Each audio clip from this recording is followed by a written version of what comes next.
Welcome back to MFA Writers. I'm Jared McCormick. I hope you all have been enjoying the holiday season. I know we have. The pod team is traveling a bit and relaxing a lot this winter break, so today we've got another re-release for you of a wonderful conversation from last season. I hope you enjoy it, and I hope you have a great New Year's celebration. We'll be back in 2025 with brand new episodes. Until then, you can find MFA Writers on Instagram and Twitter, as well as mfawriters.com. We love to hear from listeners, so feel free to shoot us a direct message on one of those platforms, or an email at mfawriterspodcast@gmail.com. And if you have a minute to rate or review the show, the best place to do that is on Apple Podcasts. Doing so will help boost our podcast as we try to boost these amazing writers. Also, if you or someone you know would like to be a guest on the show, you can apply at mfawriters.com. On that same website, you can also click the support button to support us financially, if it's within your means. Or you can do so by going directly to buymeacoffee.com/mfawriters. Finally, as always, thank you for listening, and we hope you enjoy the episode.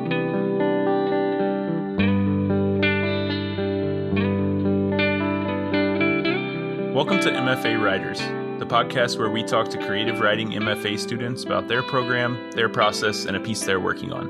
I'm your host, Jared McCormick. Today I'm with Jamie Lee.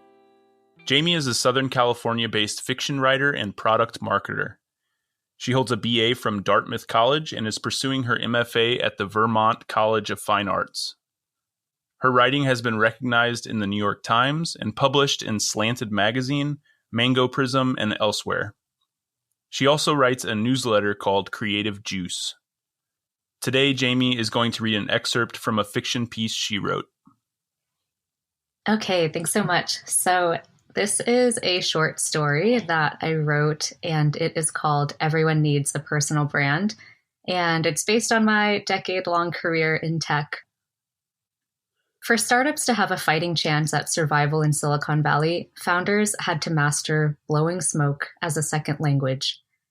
After months of posting to LinkedIn, publishing vlogs designed to maximize engagement, Daisy had become fluent.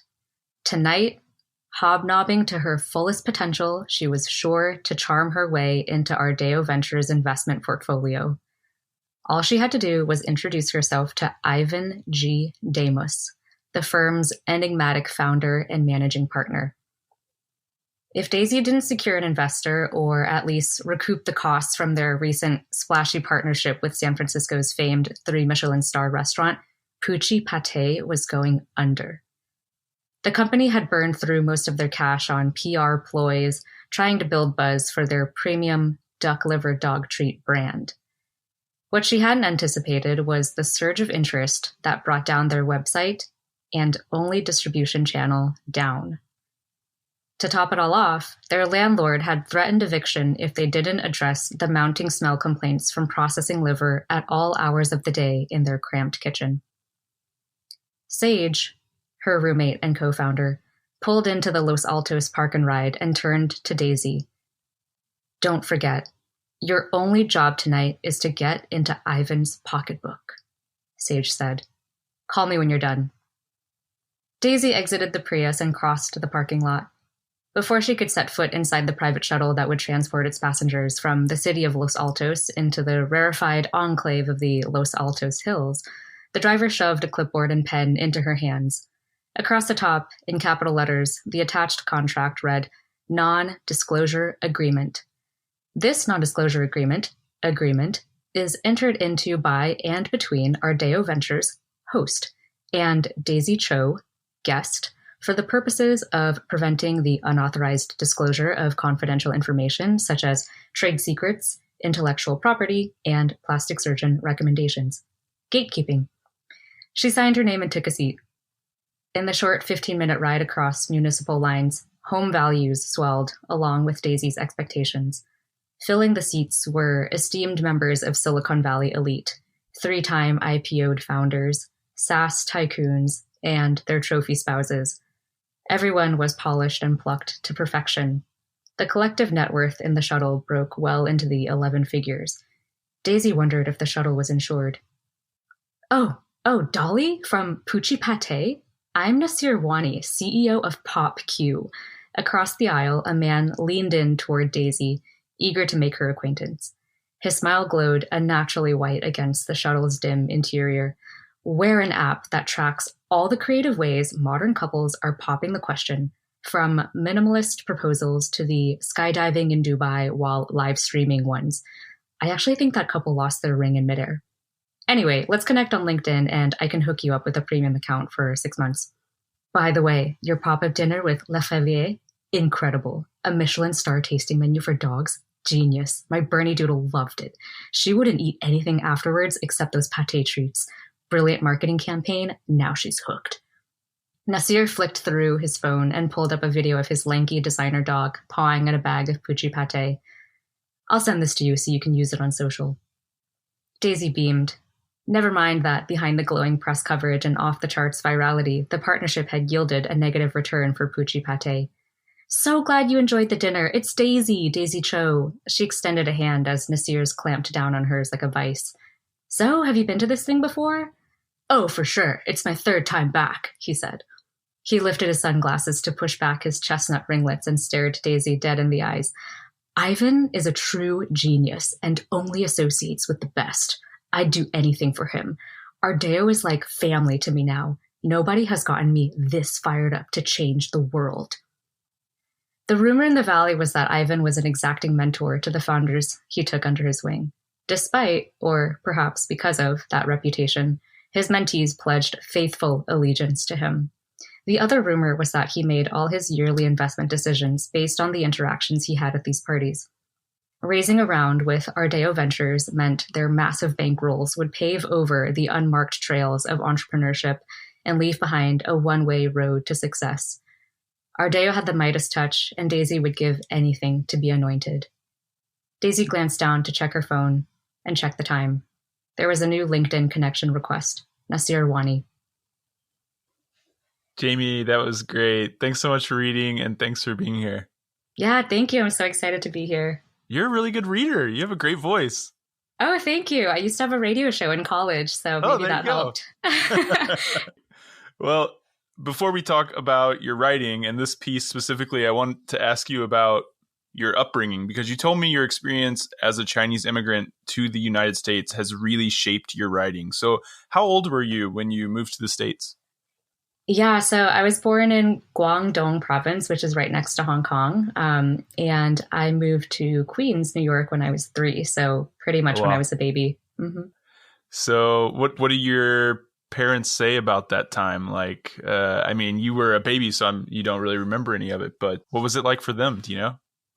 Yeah, I mean, I kind of have a crazy origin story. So at the time, I have an older brother, and China still had the one-child policy. So I am technically the illegal second child that was born. Yeah. And also, my parents grew up during the Cultural Revolution. And so it just, wasn't a really great place to have a family. And also if you have a second child, that's also really not ideal conditions to have a family. And so my grandparents had emigrated to New York, and then my parents left shortly afterwards. So we all kind of reunited back in New York City.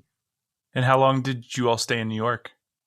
So not that long, just another 3 years until I was 6. And then that's when I moved to Seattle, which is where I consider my home. Yeah. Do you remember that move? I don't really, it's all been such a blur. I was so young. Yeah, I mean, I remember bits and pieces of New York. Like I remember there were just pigeons everywhere. That's like a core memory of living in New York City as a child.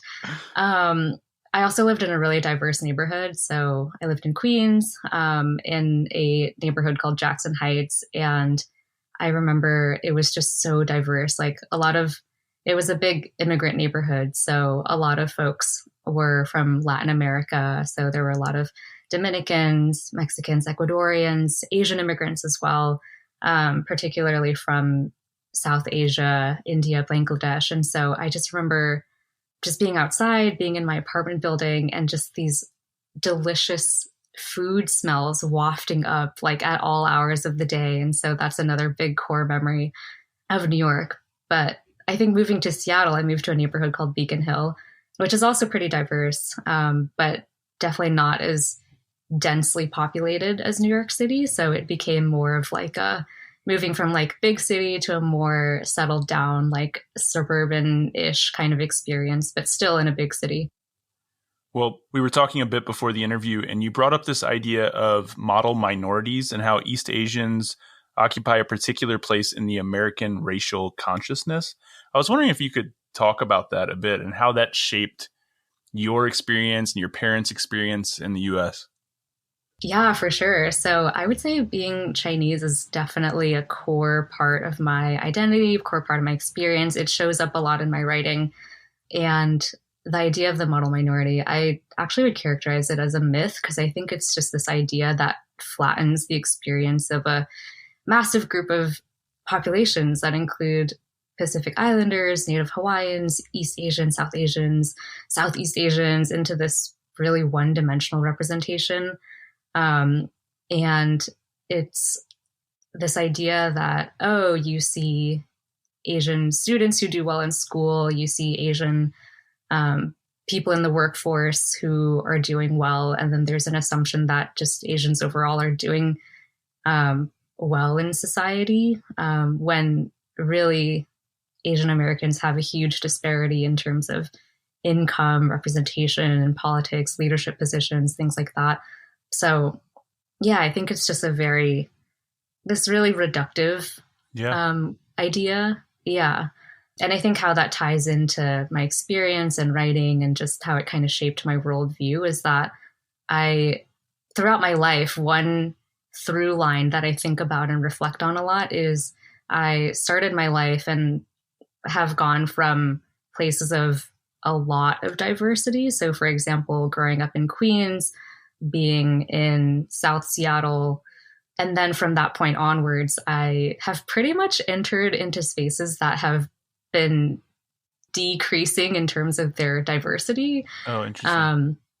Right. So, for example, like I went to this tiny school on the East Coast in New Hampshire, which is where I learned about like old money and learned what a WASP was, into Silicon Valley, where people, like I know people who literally became like overnight millionaires. And so it was just like such a wild spectrum of experiences throughout my life. And I think the tie-in with being East Asian is that you or I kind of fit in really easily into any of these spaces, because on the one hand, we're still considered a minority, but then I think because of this model minority idea where you see people East Asian people in particular, who are achieving some success in business or school, you're like, it's not hard for me to blend in. And so in a way, I've kind of been able to be very observant and see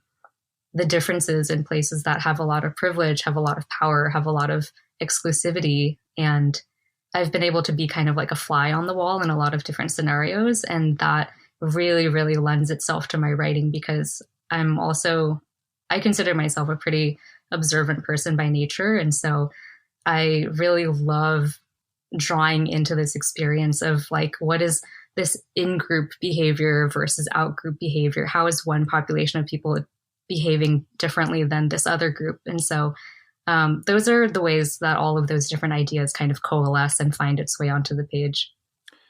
And you told me you didn't grow up with a lot of financial privilege. So I imagine that's also a particular lens through which you're viewing these happenings.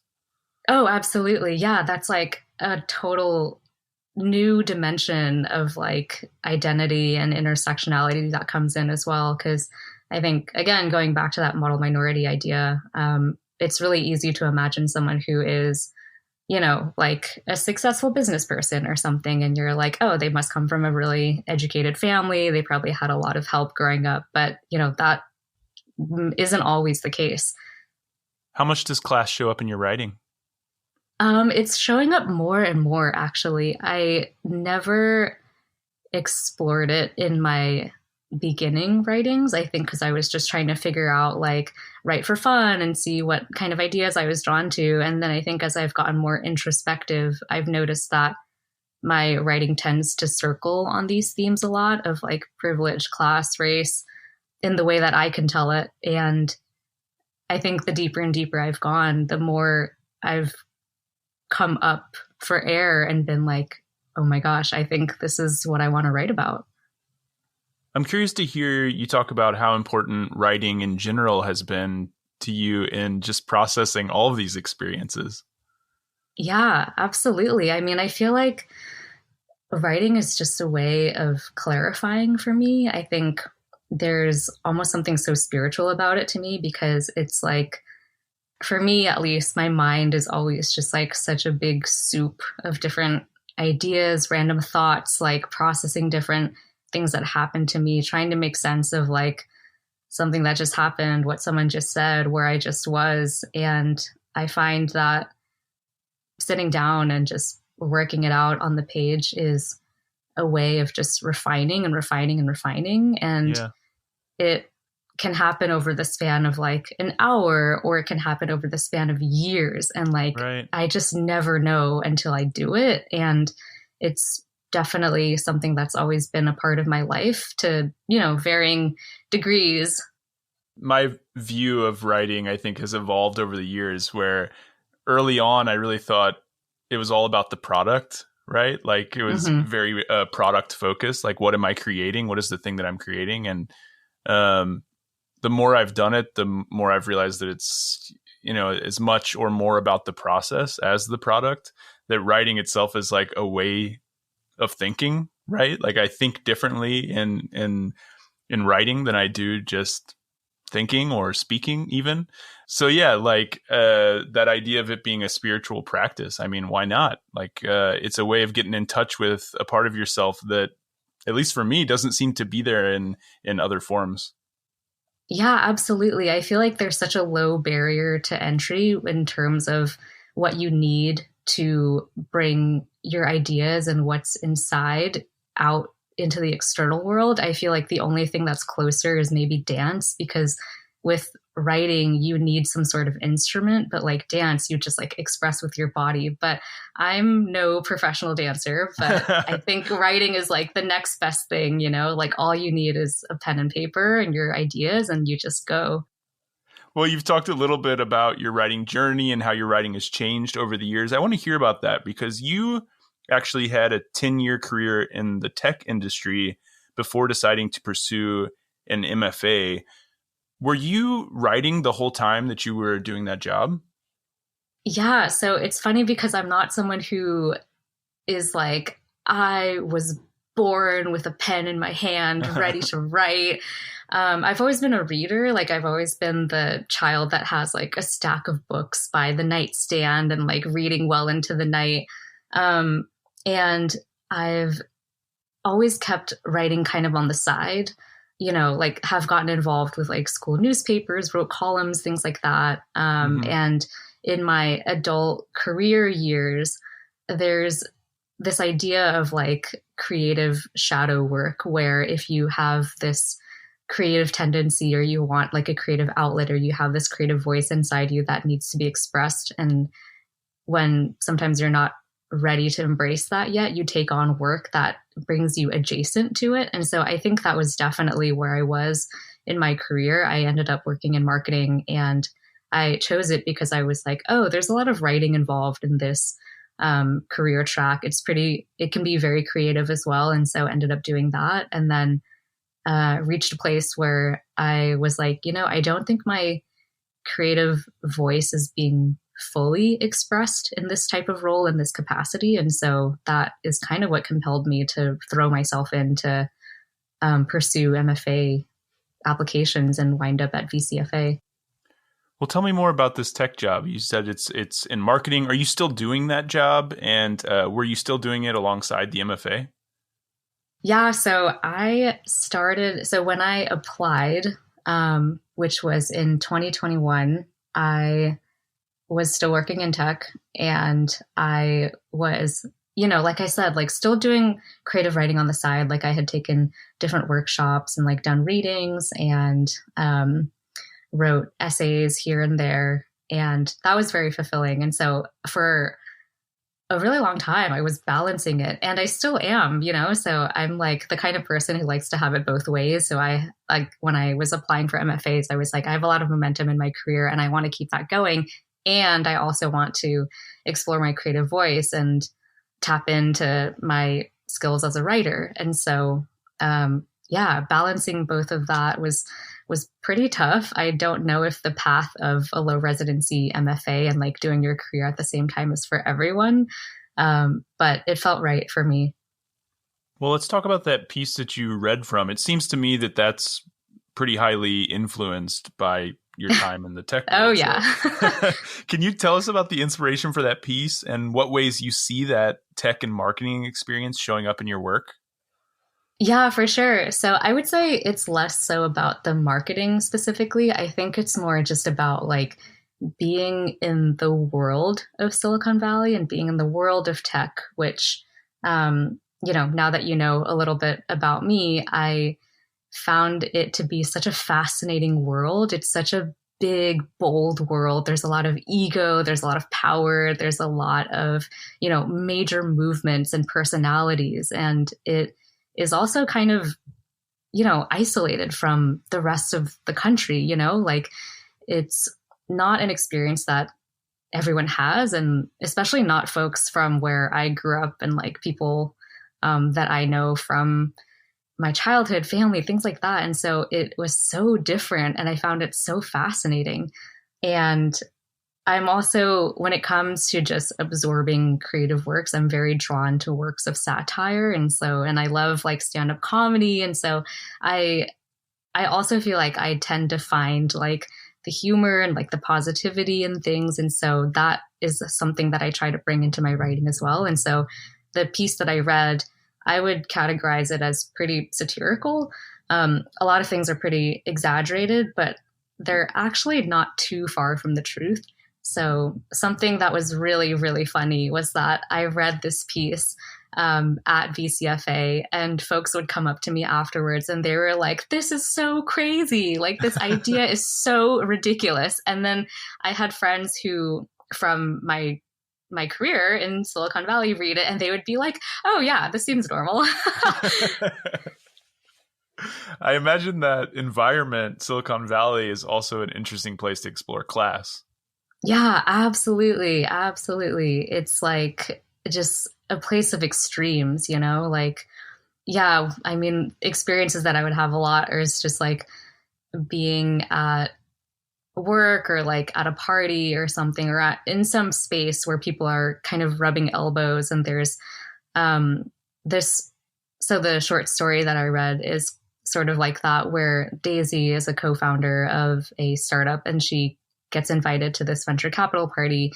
And it's a space where like you are probably talking with people who are like multimillionaires, but then you might see someone at the bar or like the service people, and they're typically like people of color. They might be Asian, they might be like Black or brown.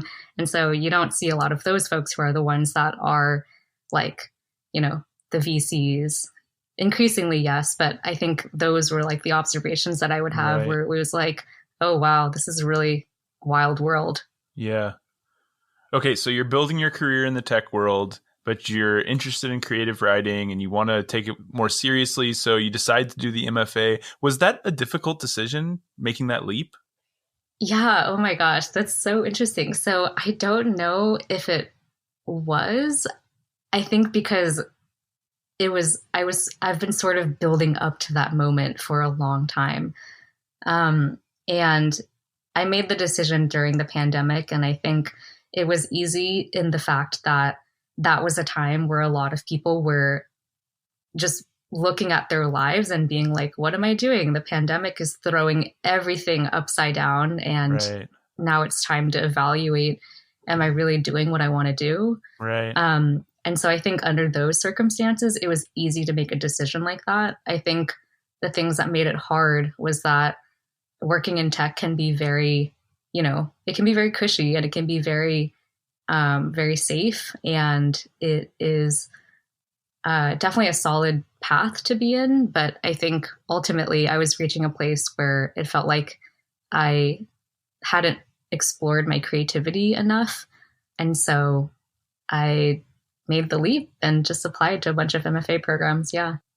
Well, you ended up at the Vermont College of Fine Arts, which is a 2-year low residency program that allows for study in fiction, creative nonfiction, poetry, and literary translation. I imagine you chose the low residency route because you were working full time, but I'm curious to hear you talk about that decision and why Vermont College of Fine Arts.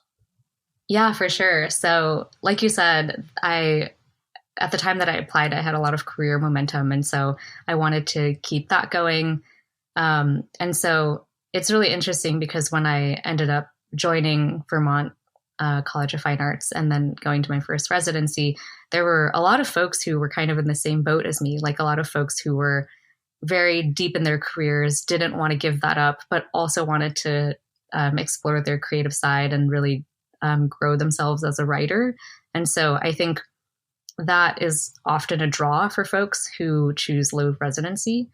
And another thing that went into my decision making is that at this point, I wasn't trying to be a part of, let's say, like capital A academia or like as a part of an English department. I don't want to be a teacher or be a professor. And so I was like, I really just want to put myself in a pressure cooker kind of environment and really improve my craft for 2 years. And so low residency really stuck out to me that way. And in terms of VCFA, I went to undergrad in New Hampshire. And so there was a little bit of that like New Hampshire, Vermont nostalgia factor going on. So yeah. And then like, I think VCFA specifically, just I'll speak a little bit more about that. There's such an emphasis on cross-disciplinary learning, and they really emphasize experimentation. So some examples are VCFA actually has MFA programs in 6 different disciplines. So there's writing for children, graphic design, visual art, music composition, and film. And there are folks in my program who, for example, are structuring their learning so that they're learning fiction as well as film. And so you can really sample from different programs. And I think that's something that's so wonderful about VCFA. So tell me about your first semester. Were there ups and downs as you were trying to figure out that balance between work and writing for the MFA program? Yeah, absolutely. So it's something that I'm still figuring out, to be honest. Like people are always like, what's your creative process? And I'm like, I don't know if I have one, but I think in not having one, that's still having one. You know what I mean? Yeah. In balancing both, I think work comes first. Like you have to finish that. And then when it came to my writing life, I feel like I'm a lifelong night owl in denial. I'm always trying to be like, I need to wake up earlier, but I will still just always go to sleep past midnight. And if I had to characterize like finding that balance, I would just say I'm like kind of a chaotic writer. Like I am more of a weekend warrior than I want to admit. And I also just write like late into the night before I go to bed. So no process, just chaos. Well, now that you've kind of figured out that balance between work and the low res program, do you have any advice for students on how they can maximize their opportunity in a program like this and set themselves up for their future as writers? Yeah, absolutely. So I would say it is, well, in terms of, I'll speak about residencies and then I'll speak about balancing the workload and then also just making the most of the program in general. So in terms of residencies, the way that VCFA does it, we have 10-day residencies every winter and every summer to kick off the winter and summer semesters. And those 10 days are just like jam packed. There's like so many events every single day. There's social events after the scheduled programming. And at VCFA, what I think is really special is that our residencies combine all the different programs. So we'll have our residency at the exact same time that the film folks are, graphic design, visual arts, everyone from the VCFA student community. and faculty like come together and can really intermingle and cross-pollinate. And so I love that. And I think my biggest advice in a situation like that is to really just get outside of your comfort zone and sign up for readings, attend the events that interest you, challenge yourself to have meals with folks outside of your program, and just generally just talk and make yourself uncomfortable.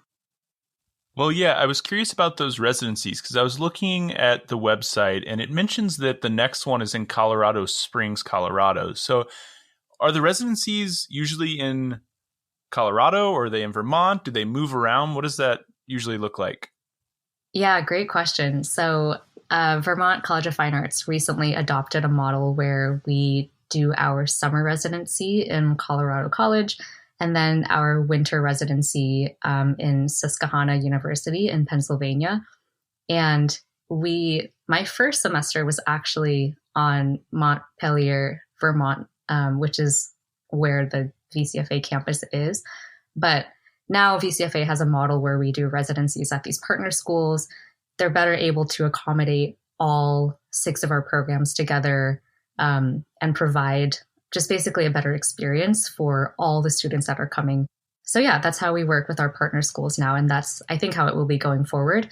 We also have international residencies. So the last semester, there was a group who went to Rome, which is pretty cool. And this is before my time, but I know that they had other international residencies in Mexico and Slovenia. And for me personally, that was a big draw to come to VCFA as well, because I just love to travel. And what is more writerly than being inspired while you're traveling, being in another place? Are you planning on participating in one of those international residencies? I don't know. It depends on where the next one is going to be. They only happen in the winter, I think. And I'm not even sure if I have the chance to anymore, because I think the next winter one is going to be my graduating one. So I think, yeah, even though it was a draw, I didn't get a chance to do it. So who knows? Maybe if I stay on for another semester or two, who knows? Yeah. It always ends up happening that way. I remember coming into my MFA program with this big list of things that I was really excited about in the program, and then graduating and looking at that list and being like, oh, I didn't even do a couple of these, you know? I know. There's just always so much to do. And, you know, like I really loved VCFA's emphasis on experimentation and like cross-disciplinary stuff. And so a little bit about me, I actually am new to fiction writing. And when I was considering VCFA, I was like, oh, wouldn't it be so cool if I did fiction plus film or like fiction plus CNF? But then now I'm just like, you know what? I'm doing too much. I want to just focus and actually do fiction right and just be a good fiction writer. And so I'm like not doing anything cross-disciplinary or experimental. I'm just like on the fiction straight and narrow, which is totally fine. But that's just a cool thing about VCFA.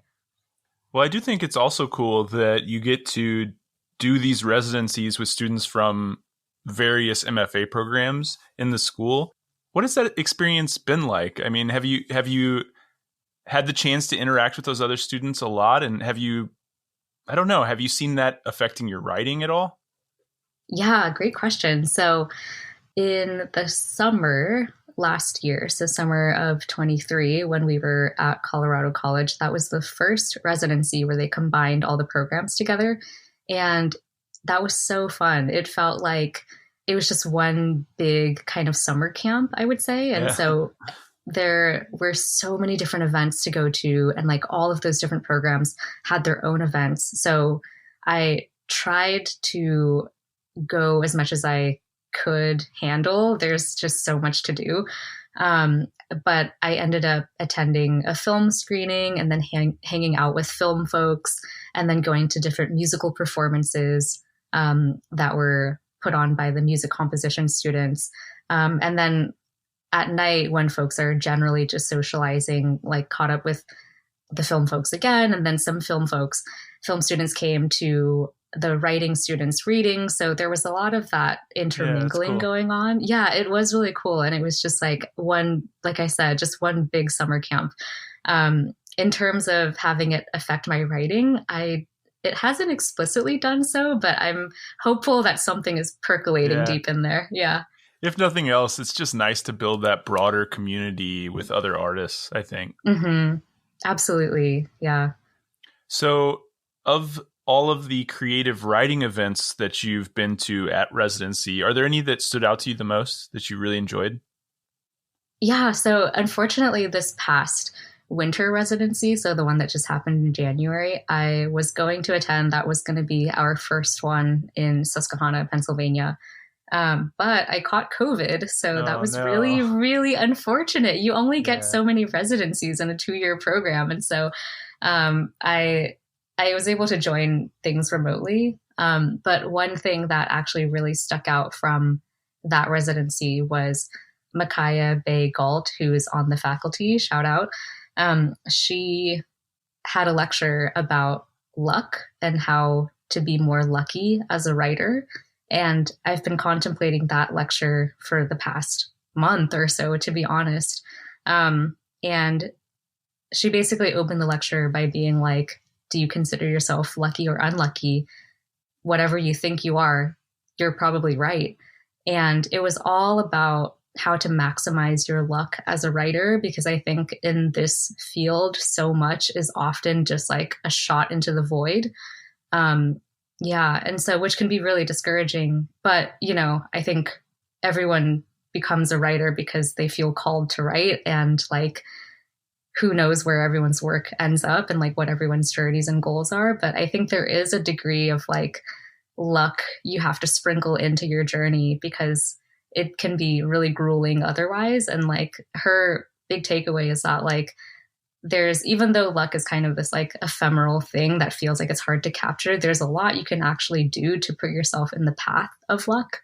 And that ties into my advice that I was sharing about just getting outside of your comfort zone. And she drew on a study, and I'm totally going to botch this, but it was about the participants had to walk down the street and then walk into this cafe and wait for someone that they were going to have a conversation with. And everything about that experience for the participants was staged. So like, everyone in the cafe was in on it. They were in on the experiment. And along the sidewalk, there was a $20 bill. And at the beginning of the study, they asked all the participants, do you consider yourself lucky or unlucky? And the lucky people found the dollar bill or the $20 bill on the ground, and the unlucky people didn't even see it. And then also, when they were in the cafe, they found that the unlucky people tended to just kind of wait and like reflect on their experience as just like very black and white, like, oh, I was just waiting in the cafe. But then the lucky people were like, oh, I found this dollar bill, I struck up this conversation with all these different people, and it was so cool. And so I think like that really stuck with me, because it's really, I think, a lot of your success and like that serendipity is a big function of just how uncomfortable and like how willing you are to just put yourself out there. Yeah. So that lecture definitely really stuck with me. Yeah, that's great. So we talked a little bit earlier about how you came to creative writing a little bit later than some other people, and you came to fiction a little bit later than some other people in the program. That was also the case for me. I was a teacher who wrote on the side for many years and mostly wrote nonfiction before I dove into fiction and creative writing more seriously. One of the reasons I wanted to pursue the MFA was because I felt like I needed to catch up. What has that experience been like, joining the MFA program with people who maybe had a lot more experience with this thing than you did? Yeah. So, what's funny? I feel like now that I'm in the program, I really am feeling like it's never too late. And also like, everyone is just so on their own journeys and on their own paths that it's really hard to compare. And I don't know how it is in a full residency program. So I can only speak to a low residency format. But what surprised me a lot coming into VCFA was there's a huge range of ages and backgrounds. And so I thought I was going to actually be on the older end of folks coming into VCFA. I'm in my 30s, and when I came into VCFA, it was all across the board. Like, there were a lot of folks who had come right out of undergrad. There were also a lot of folks who joined VCFA who had retired. And were older. And so I think I'm somewhere along the middle, but I really actually love that aspect of VCFA because everyone brings such different life experiences to the table. And not just in terms of age, like, different parts of the US, there's different types of writers, poets, essayists, and in terms of what people do outside of writing, that is super diverse as well. Like I've met folks who work in retail, folks who used to work in law, people who are in theater, education, journalism. And so I think that has been something that's been really great to witness. Yeah, my experience was almost exactly the same. I went to a full residency program and I started in my mid-30s. And so I thought the same. I thought I would be one of the older ones. And I was really right in the middle. People straight out of undergrad, people who had retired. So yeah, I completely agree. The journey for each person is completely different. Right, exactly. And so with that kind of experience now behind me, I'm like, what's late? You can always reinvent and it's never too late. And so I think if there's anyone listening who's like, oh my God, is it too late to pursue creative writing? No, it's never too late. Never too late. Just go for it. Just go for it. Yeah. All right. Well, this has been fantastic. Before we go, I want to ask you one last question, which is, what is one way in which the MFA experience has been different, for better or for worse, from your expectations when applying? I think better is that this is kind of a cop-out because I just mentioned it, but I think like being in such a dedicated group of writers and artists has been really humbling and really inspiring. And especially during residency, when you're face to face with everyone, I think that part has just been such a gift. Honestly, I think I'm really awakening a part of myself that has been sort of dormant in the corporate world. I'm not going to lie. And that part, I think didn't know how much I had been waiting for that for so long. So I think that is definitely a great aspect of the MFA experience. Well, I'm so glad that you took the leap, and I really appreciate you sharing your writing journey with us. I wish you nothing but the best. Thanks again for being here.